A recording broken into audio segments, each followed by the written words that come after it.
ভিডিওতে দেখা যাচ্ছে গ্রেপ্তার হয়েছেন তাসনিয়া ফারিন। পুলিশের প্রিজন ভ্যান থেকে বের করে নিয়ে যাওয়া হচ্ছে ফারিনকে।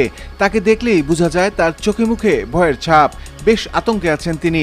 কিন্তু কেন বা কি অপরাধে গ্রেপ্তার হলেন তিনি, এই প্রশ্নের জবাব দেওয়ার আগে চলুন ঘুরে আসি একটু পেছন থেকে।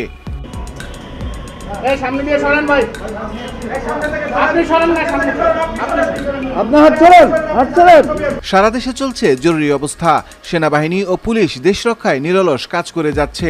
এক কথায় বলা যায় দেশ এখন একটা অস্থির পরিস্থিতি পার করছে। ছাত্রদের কোটা বিরোধী আন্দোলন ও রাস্তায় গণপরিবহন সীমিত থাকায় জনজীবন এখন অনেক কঠিন হয়ে পড়েছে।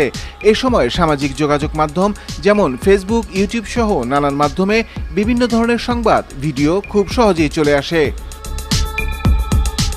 এসব সংবাদ, ভিডিও দেখে খুব সহজেই বিশ্বাস করা উচিত